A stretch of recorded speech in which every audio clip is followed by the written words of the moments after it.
It's John. It's early December 2023. I'm going to continue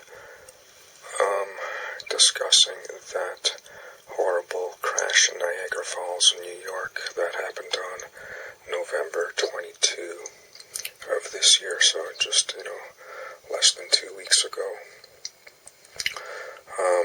This here's an article. Oh, yeah, by the way, I'm going to be, discussing it as it relates to more so-called coincidences surrounding it that make me suspect, you know who by now, right?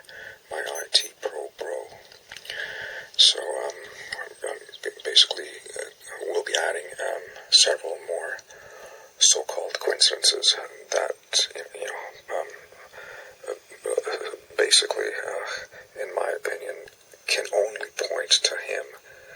Because remember, he's a numerology enthusiast, right? He's into numbers, and I've mentioned this before in previous videos, and significant numbers. I've mentioned some of those before too, and those appear again with this crash. I mentioned some of them in the last few videos, and now I'm just adding to it, and also we'll be adding more to the age thing, just confirming the age thing again from another source, another news source, and as well relating that to how age came up again in a couple of videos ago for the mid-air Alaska crash that I was covering. Age came up for that too, and so there's actually a connection between that and this as well, in the sense that there are two people of the same age in that one, and there's two people of the same age in this one. Let's I'll get to that in a moment, but first I'll just reconfirm that their age was the married couple, who were the victims of that crash. Their age was 53. If you're watching this on video, then you can see the screenshot here that I'm pointing at from CBC News. If you just listen to the audio, then take my word for it. I'm pointing to a CBC.ca news story, and I have a few paragraphs highlighted on it. And just to refresh people's memories, I'm going to I'll read a few of those paragraphs, and then I'm going to focus on the middle paragraph.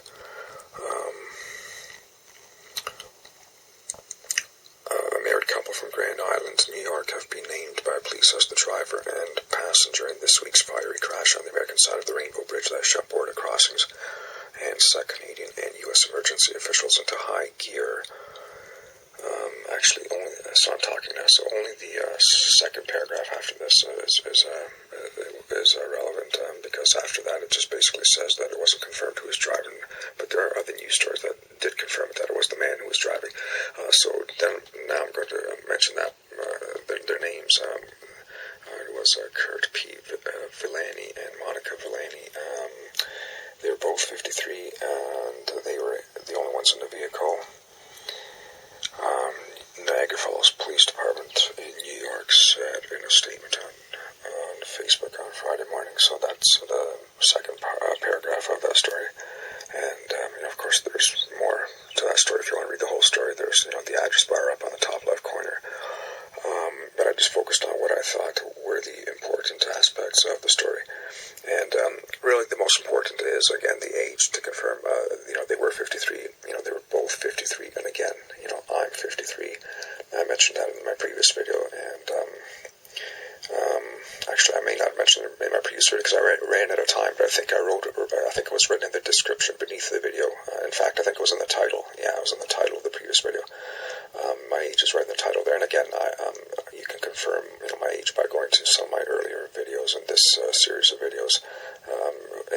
In one or two of my earlier videos, like either in 1, 2, 3, 4, somewhere around there, either in parts 1, 2, 3, or 4, somewhere around there, there's at least one video that shows my birth certificate, like I show my birth certificate on camera, right? Confirming my age for other purposes back then, as related to other crash crashes that, had significant numbers that I thought, were hints, given to me because of my age, and my, dates I was born, all that, month, the date, the 12, the year 70, all that, that's all explained in one of my earlier videos, so you'll see, right, that, that the age thing has come up again. That's why I showed my birth certificate before, right, because of my age thing, or the date I was born on, or the year, or the month, and then also even relates to, for some crashes, like to the province, right, like, for example, the bus crash that happened in Manitoba, June this year, right, and again, I've said it before, and I'm going to deal with that crash, sometime in the near future. But again, there's just been so much other stuff coming up, like this crazy crash, right? So anyway, okay. So again, so the age thing again, you can confirm it in 10 different ways, that I am indeed 53, and the authorities also know that because I sent them photocopies of my ID when I sent them my handwritten letters before and or after I sent them my emails. To various law enforcement agencies this year and last year as well. And then on this screenshot here, there's yet another confirmation of their age. This one's from NBC News, as you can see there. There's the address information, the address bar information, if you want to read the whole story. But this is just the headline that pops up on Google. So again, there you can see that. They were both 53, right? So now, this particular screenshot here, and this is from also CBCnews.ca. You can see the address bar there at the top. And again, this is just another significant paragraph from their story that I thought, was very relevant. Very relevant indeed, because look at the time that it happened. Okay, the incident happened around 11:30 a.m. Right. Well, I believe in one of my previous videos on this topic, like on this crash, I believe I mentioned that I read in some story, or I heard on some story, that it happened at around 11:25 a.m. And I mentioned the significance of those numbers, right? Because 11:25. If you look at the 1-2-5 part from that represents my birthday, right? The 12th of May, right? The 12th of the 5th month, right? So I believe I mentioned that in one of my previous videos on this topic a few videos ago. But if this story here is true, what CBC News is saying, then it's 11:30. Either way, they are significant numbers, right? Those are both significant numbers coming up again because, I mentioned about the 13, right, before in previous videos. There's even one video in this series, I believe it's part 2, that even has 13 as the thumbnail, right, on the little picture before you click on the video. There's a 13, right? That's how significant, it is, right? I mentioned in earlier videos the significance of the 13, that my brother considers as significant, right? And so, I'm not surprised that it's appeared in a number of crashes, right? That have made me suspect him, right? As has, of course, the 12 and many other significant numbers. But, there's not that many. There's maybe a dozen or so significant numbers, right? Excuse me. And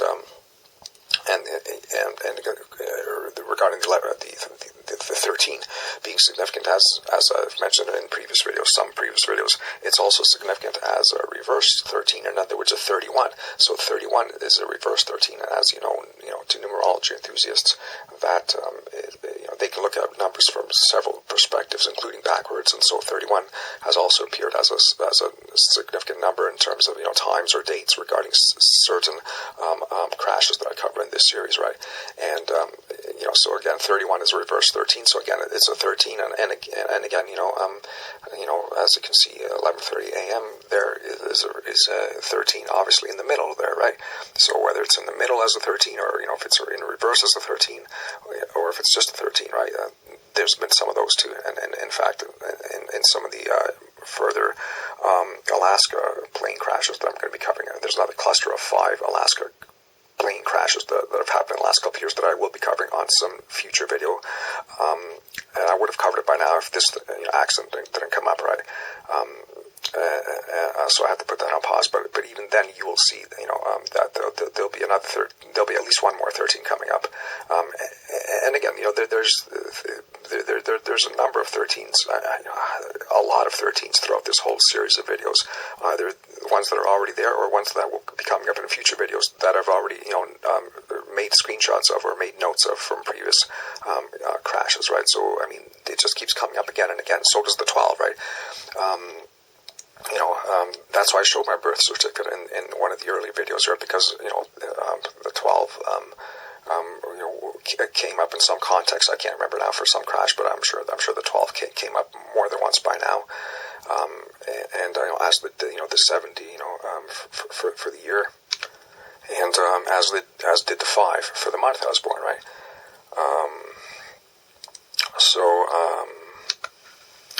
So that's that for the screenshot. That's the part I want to show you for that, for the screenshot. Then this next one here, is from the New York Times. I'm just going to read it quickly, and then I'm going to tell you why it's significant, and point out at least one more so-called coincidence right in this page that you're looking at if you're watching the video. So I'm going to read now for the next couple paragraphs, and then I'll tell you when I'm done. You can probably tell from my tone will change so as I'm reading also. So I'll be reading starting now. New York Times, November 24, 2023. The car that exploded this week at a border bridge in Niagara Falls, New York, was a 2022 Bentley Flying Spur, the authorities said on Friday, an ultra-luxury model capable of reaching a speed of 60 miles per hour in 4 seconds. The police identified Kirby Villani as the driver and Monica Villani as the passenger. The married couple, who were both 53 and from Grand Island, were the owners of several businesses in western New York. They were headed to a concert in Toronto before the fatal crash, which remains unexplained. Now, what I want to focus on here is 2 so-called coincidences. Number 1 is the ultra-luxury model part, okay? So this car was an ultra-luxury car, all right? Well, remember that the Mercedes-Benz that I covered a couple of videos ago in relation to the 2013 crash of the journalist Michael Hastings, who was driving a Mercedes-Benz that crashed, that went at a high speed and crashed into a tree and exploded only a few hours, or only several hours after he, emailed someone saying, I'm paraphrasing here, but basically he was saying that, he was worried his life may be in jeopardy, right? So basically, there's a lot of people after that crash, as I mentioned a few videos ago, that speculated with, plenty, good reason behind it, that his car was hacked and crashed, because of that email he wrote, and because, just the weird characteristics of the crash, that it went so fast and, and crashed into a tree and there's nothing left of it. And that obviously also relates to the general fact that cars can be hacked. And again, that's been proven many times, and I've showed plenty of documents on this in earlier parts of this video series to prove that. And I've mentioned even that program from years ago when CBC Marketplace did a show showing a car being hacked in a parking lot, right, for demonstrative purposes, right? So, but the point is, it was a luxury car. His was, right, the Mercedes-Benz, right, from 2013, that Michael Hastings crashed, got killed in, that reporter, right, who's doing a big story, right, that I explained all that. You can go back to one of those videos to get the details if you like. But the point, the only connection I'm making here, this so-called coincidence, is that it was a luxury car, just like this Bentley was a luxury car. But the other so-called coincidence here is even bigger, and that is the fact that, again, it was a 2022 Bentley Flying Spur, as the article shows, right, as I just read, right. So remember, it's called a Bentley Flying Spur. Well, what did it do when it crashed? It flew. Okay, I believe my brother picked that car for that very specific purpose. Okay, because he had every intention of driving it at a high speed over a median that he knew would send it airborne, and that's exactly what happened. And I will show you in the next video that median and the dimensions of it, and I'll get into that in the next video. Thanks. We'll see you then. Bye.